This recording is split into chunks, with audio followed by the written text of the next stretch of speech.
Welcome to Standard 10 Mathematics class, Revision Classes Part 3, Chapter 3 Arithmetic Sequence and Algebra, സമാന്തര ശ്രേണിയും ബീജഗണിതവും. അപ്പോൾ ഇവിടെ നമ്മൾ ഒരു സമാന്തര ശ്രേണി എഴുതിയിരിക്കുന്നു. 5, 10, 15, 20, 25 എക്സെട്ര. ഇവിടെ പൊതുവ്യത്യാസം അല്ലെങ്കിൽ കോമൺ ഡിഫറൻസ് ഡി എന്ന് പറയുന്നത് രണ്ടാം പദത്തിൽ നിന്ന് ഒന്നാം പദം കുറയ്ക്കുക, അല്ലെങ്കിൽ മൂന്നാം പദത്തിൽ നിന്ന് രണ്ടാം പദം കുറയ്ക്കുക. ഏത് പദം എടുത്താലും അതിന് തൊട്ട് മുമ്പുള്ള കുറച്ചാൽ മതി. ഇവിടെ രണ്ടാം പദത്തിൽ നിന്ന് ഒന്നാം പദം കുറച്ച് 10ൽ നിന്ന് 5 പോയി, 5 പൊതുവ്യത്യാസം കിട്ടിയത്. അപ്പോൾ നമുക്കറിയാം അഞ്ചാം പദം ഇവിടെ 25. അഞ്ചാം പദം നമ്മൾ കണ്ടുപിടിക്കുന്നത് എങ്ങനെയാണ്? ആദ്യ പദം പ്ലസ് 5 - 1 പൊതുവ്യത്യാസം അല്ലേ? അതായത് അഞ്ചാം പദം കണ്ടുപിടിക്കാൻ ആദ്യ പദത്തിന് എഫ് എന്ന് കൊടുത്താൽ എഫ് പ്ലസ് 5 - 1 പൊതുവ്യത്യാസം, അതായത് 4 പൊതുവ്യത്യാസം. അതുപോലെ തന്നെ ഒന്നാം പദമാണ് കണ്ടുപിടിക്കേണ്ടതെങ്കിൽ അഞ്ചാം പദത്തിൽ നിന്ന് 4 പൊതുവ്യത്യാസം കുറയ്ക്കണം. അഞ്ചാം പദമായി 25 - 4 പൊതുവ്യത്യാസം, കാരണം 5ൽ നിന്ന് 1 പോകുമ്പോൾ 4 പൊതുവ്യത്യാസം. അപ്പോൾ ഇത് നമ്മൾ ജനറലൈസ് ചെയ്ത് പറയുമ്പോൾ ഒന്നാം പദം x1, രണ്ടാം പദം x2, മൂന്നാം പദം x3 എക്സെട്ര, എന്നാം പദം xn എന്നെടുത്താൽ xn എന്ന് പറയുന്നത് ആദ്യ പദമായ x1 പ്ലസ് n - 1 പൊതുവ്യത്യാസം. കാരണം ഇവിടെ അഞ്ചാം പദം എന്ന് പറയുമ്പം 5 - 1 പൊതുവ്യത്യാസം. അപ്പോൾ ഇവിടെ എന്നാം പദം എന്ന് പറയുമ്പം n - 1 പൊതുവ്യത്യാസം. അപ്പോൾ ഇത് വെച്ച് കണക്ക് ചെയ്യാം, അല്ലെങ്കിൽ നമ്മൾക്കത് വീണ്ടും റീഅറേഞ്ച് ചെയ്യാം. അതായത് ഒന്നാം പദം എഫ് പ്ലസ് ഈ ബ്രാക്കറ്റ് റിമൂവ് ചെയ്യുമ്പോൾ എൻ ഡി മൈനസ് ഡി എന്നെടുക്കാം. എൻ ഡി മൈനസ് ഡിയിൽ എൻ ഡി ഇവിടെ എഴുതുക, ഈ എഫും ഡിയും എഫ് മൈനസ് ഡി അടുത്തടുത്ത് എഴുതുക. അതായത് എക്സ് എൻ സമം D N plus F minus D. അതായത് എന്ത് ടേമിൻ്റെ ബീജഗണിത രൂപം അല്ലെങ്കിൽ ഓൾജിബ്രിക് എക്സ്പ്രഷൻ എന്ന് പറയുന്നത് X N is equal to A N plus B ആയിരിക്കും. എ എന്ന് പറഞ്ഞാൽ കോമൺ ഡിഫറൻസ്, ബി എന്നത് എഫ് മൈനസ് ഡി, അതായത് first term minus common difference. നമുക്ക് ഒരു പ്രോബ്ലം ചെയ്യാം. Algebraic form of an arithmetic sequence is xn is equal to 2n plus 1. What is the common difference? ഒരു സമാന്തര ശ്രേണിയുടെ ബീജഗണിത രൂപം xn is equal to 2n plus 1 ആണ്. അതിൻ്റെ പൊതുവ്യത്യാസം എത്ര? അപ്പോൾ നമ്മുടെ ബീജഗണിത രൂപം xn is equal to an plus b ആണ്. a എന്ന് പറയുന്നത് d ആണ്. അതായത് എന്നിൻ്റെ കോഎഫിഷ്യൻ്റ് അല്ലെങ്കിൽ എന്നിൻ്റെ ഗുണോത്തരമാണ് പൊതുവ്യത്യാസമായിട്ട് നമ്മൾ ആൻസർ എഴുതേണ്ടത്. അതായത് ഇവിടെ എന്നിൻ്റെ ഗുണോത്തരം അല്ലെങ്കിൽ എന്നിൻ്റെ കോഎഫിഷ്യൻ്റ് 2 ആണ്. അപ്പോൾ പൊതുവ്യത്യാസം എന്ന് പറയുന്നത് എത്രയാണ്? പൊതുവ്യത്യാസം 2 ആണ്. ഇനി ഈ ബീജഗണിത രൂപം മറന്നുപോയ ഒരാൾ, അതായത് X N is equal to A N plus B എന്നുള്ളത് മറന്നു, എ എന്താണെന്നും മറന്നു. എ എന്ന് പറയുന്നത് എന്നിൻ്റെ കോഎഫിഷ്യൻ്റ് ആണ്, എന്നിൻ്റെ ഗുണോത്തരമാണ് പൊതുവ്യത്യാസം, അത് മറന്നു എന്ന് കരുതുക. അങ്ങനെയാണെങ്കിൽ ഇങ്ങനെ ചെയ്യാം. അതായത് x1 എന്ന് പറഞ്ഞാൽ എന്ത് വരും? ഒന്നാം പദം, അതായത് നമ്മുടെ എന്നിൻ്റെ സ്ഥാനത്ത് 1 ഇട്ട് കൊടുക്കുക. അപ്പോൾ എന്നിൻ്റെ സ്ഥാനത്ത് 1 ഇട്ട് കൊടുക്കുമ്പോൾ 2 × 1 + 1 3 എന്ന് കിട്ടും. എന്നിൻ്റെ സ്ഥാനത്ത് 2 ഇട്ട് കൊടുക്കുമ്പോൾ രണ്ടാം പദം കിട്ടും. 2 × 2 + 1 5. ഒന്നാം പദവും രണ്ടാം പദവും കിട്ടിയാൽ പൊതുവ്യത്യാസം കാണാൻ അവർ തമ്മിൽ കുറച്ചാൽ മതി. x2 - x1 അതായത് 2.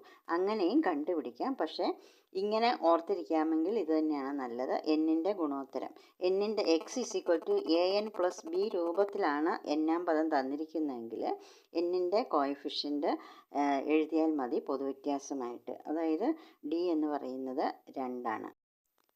ഇനി അടുത്തത് sum of the first n terms of an arithmetic sequence. അതായത് ഒരു സമാന്തര ശ്രേണിയുടെ ആദ്യത്തെ n പദങ്ങളുടെ തുക കാണുന്ന വിധം ഒന്ന് പഠിക്കാം. അതായത് നമ്മൾ ആദ്യ പദം x1 എഫ് എന്ന് കൊടുക്കാം. രണ്ടാം പദം s2 എന്ന് പറയുന്നത് എഫിനോട് കോമൺ ഡിഫറൻസ് കൂട്ടുമ്പം f plus d. Common difference positive സംഖ്യ ആയാലും നെഗറ്റീവ് സംഖ്യ ആയാലും അത് കൂട്ടുമ്പോൾ അതായത് ഇപ്പോൾ പോസിറ്റീവ് ആണെങ്കിൽ ഈ സംഖ്യ കൂടിക്കൂടി വരും, നെഗറ്റീവ് ആണ് കോമൺ ഡിഫറൻസ് എങ്കിൽ സംഖ്യ ഇങ്ങോട്ട് വലത്തോട്ട് പോകുന്നതോറും കുറഞ്ഞു വരും. അപ്പോൾ x3 മൂന്നാം പദം എന്ന് പറയുന്നത് f plus 2d, f plus ഡിയോട് കൂടി ഒരു ഡിയും കൂടെ കൂട്ടുന്നു. അങ്ങനെ എന്നാം പദം xn എന്ന് പറയുന്നത് ആദ്യ പദം പ്ലസ് n - 1 പൊതുവ്യത്യാസം, അതായത് എഫ് പ്ലസ് n - 1d. അപ്പോൾ നമുക്ക് ഈ n ടേംസിൻ്റെയും സം ഒന്ന് കണ്ടുപിടിച്ച് നോക്കാം.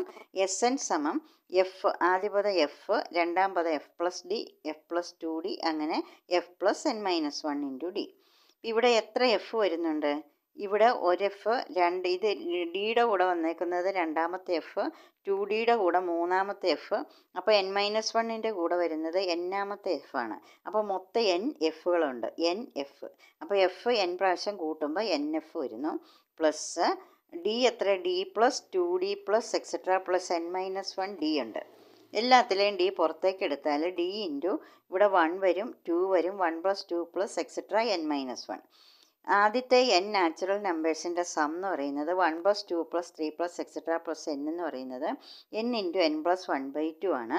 അപ്പോൾ ഇവിടെ നമുക്ക് n നാച്ചുറൽ നമ്പേഴ്സ് ഇല്ല, n-1 നാച്ചുറൽ നമ്പേഴ്സേ ഉള്ളൂ. അതുകൊണ്ട് അതിൻ്റെ സം എന്ന് പറയുന്നത് n-ൻ്റെ സ്ഥാനത്ത് n ആണെങ്കിൽ n × n + 1/2. അപ്പോൾ n-1 ആകുമ്പോൾ n-1 ഇൻറ്റു അതിനോടുകൂടി 1 കൂടിയാൽ n-1 × n/2 എന്ന് വരുന്നു. അപ്പോൾ നമ്മളിവിടെ ഈ 1 + 2 പ്ലസ് എക്സെട്ര n-1ന് പകരം n-1 × n/2 എന്ന് എഴുതുന്നു. അപ്പോൾ ഇവിടെ ഈ എഫ് എൻ പ്ലസ് ഈ ഡി ഔട്ട്സൈഡിലേക്ക് d into n × n² - n/2 എന്ന് കിട്ടുന്നു. അപ്പോൾ n² - n/2 എന്നുള്ളത് n²d/2 മൈനസ് n/d/2 എന്ന് എടുക്കാം. അപ്പോൾ ഇവിടെ നമുക്ക് ആദ്യം n² ടേം ഇങ്ങോട്ട് എടുക്കാം, d/2 × n² പ്ലസ് n രണ്ടിലും കോമൺ ആയിട്ടുണ്ട്, ആ n ഔട്ട്സൈഡിൽ എടുത്താൽ f - d/2 × n. അതായത് ഈ സം എന്ന് പറയുന്നത് n²ൻ്റെ n-ൻ്റെ രൂപത്തിലാണ് കിട്ടിയിരിക്കുന്നത്. pn² + qn എന്ന് കിട്ടുന്നു. അതായത് പിയുടെ വാല്യൂ എന്താണ്, d/2, ക്യൂവിൻ്റെ വാല്യൂ f - d/2. നമ്മുടെ xn എന്ന് പറയുന്നതിനകത്ത് എങ്ങനെയായിരുന്നു, xn എന്ന് പറയുന്നത് നമ്മൾ an + b എന്നാണ് എടുത്തത്, nth ടേമിൻ്റെ ജനറൽ ഫോം. അവിടെ എയുടെ വാല്യൂ d ആയിരുന്നുവെങ്കിൽ ഇവിടെ എയുടെ സ്ഥാനത്ത് p എന്ന് നമ്മൾ മാറ്റി എടുക്കുന്നു എന്നേ ഉള്ളൂ. എയും ബിയും അല്ലാതെ ലെറ്റർ ഒന്ന് മാറ്റി പിയും ക്യൂ ആക്കി. അപ്പോൾ എയുടെ സ്ഥാനത്ത് d ആണെങ്കിൽ ഇവിടെ പിയുടെ സ്ഥാനത്ത് d/2 ആണ്. അതുപോലെ തന്നെ ഇവിടെ ബിയുടെ സ്ഥാനത്ത് f - d ആയിരുന്നുവെങ്കിൽ ഇവിടെ ക്യൂവിൻ്റെ സ്ഥാനത്ത് എന്താണ്, f - d/2. അതായത് ഡി വന്നിടത്തൊക്കെ d/2 വരണം എന്ന് മാത്രം. ജനറൽ ഫോമിൽ എക്സനിൻ്റെ ജനറൽ ഫോമിൽ എയുടെ സ്ഥാനത്തുള്ള ഡിക്ക് പകരം സമ്മിനാകുമ്പോൾ d/2 വരണം. അതുപോലെ തന്നെ f - ഡിക്ക് പകരം f - d/2 വരണം. അതേ ഉള്ളൂ ഡിഫറൻസ്. n ടേംസിൻ്റെ തുക, n പദങ്ങളുടെ തുക Sn = pn² + qn, where p = d/2, q = f - d/2. അതുപോലെ തന്നെ സം ഇങ്ങനെയും കാണാം, അതായത് n/2 × first term plus nth term x1 + xn. അതായത് ആദ്യത്തെ 10 പദങ്ങളുടെ തുകയാണെങ്കിൽ 10/2 × x1 + x10. അങ്ങനെയും ചെയ്യാം. ഈ രൂപത്തിലും ഉപയോഗിക്കാം, ഈ രൂപത്തിലും ചെയ്യാം. ക്വസ്റ്റ്യൻ ചെയ്യാം. Sum of the first n terms of an arithmetic sequence is 2n² + n. What is the common difference? Find the sum of the first 30 terms. ഒരു സമാന്തര ശ്രേണിയിലെ ആദ്യത്തെ n പദങ്ങളുടെ തുക 2n² + n ആണ്. ശ്രേണിയുടെ പൊതുവ്യത്യാസം എന്ത്? ആദ്യത്തെ 30 പദങ്ങളുടെ തുക കണ്ടുപിടിക്കുക. അപ്പോൾ ഇവിടെ നമുക്കറിയാം Sn sum of n terms എന്ന് പറയുന്നത് pn² + qn ആണ്. പിയുടെ വാല്യൂ d/2ഉം ക്യൂവിൻ്റെ വാല്യൂ f - d/2, അതായത് ഫസ്റ്റ് ടേം - d/2 ആണ്. അപ്പോൾ ഇവിടെ നമ്മുടെ പിയുടെ സ്ഥാനത്ത് 2 ആണ് വന്നിരിക്കുന്നത്, അതായത് d/2ന് പകരം വന്നിരിക്കുന്നത് 2 ആണ്. ഡിയുടെ വാല്യൂ 2 × 2 4 ആണ്, അതായത് പൊതുവ്യത്യാസം 4. ഇനി ആദ്യത്തെ 30 പദങ്ങളുടെ തുക കണ്ടുപിടിക്കാൻ പറഞ്ഞിട്ടുണ്ട്. S30. Sn എന്ന് പറയുന്നത് 2n² + n ആണ്. അതുകൊണ്ട് S30 എന്ന് പറയുമ്പോൾ 2 × 30² + 30. 30യുടെ സ്ക്വയർ 900, 900 × 2 1800, 1800 + 30 1830. ഇനി ഫോർമുല എല്ലാം മറന്നുപോയ ഒരാളിനും ഈ കണക്ക് ചെയ്യാം.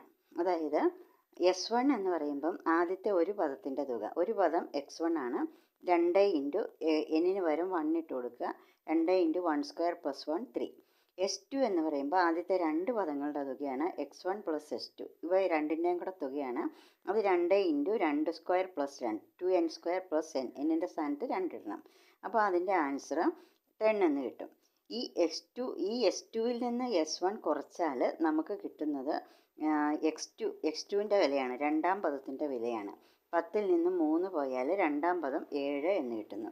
അപ്പോൾ ഒന്നാം പദം 3ഉം രണ്ടാം പദം 7ഉം ആകുമ്പോൾ പൊതുവ്യത്യാസം എന്ന് പറയുന്നത് രണ്ടാം പദം - ഒന്നാം പദം 4. അങ്ങനെയും ഈ കണക്ക് ചെയ്യാം.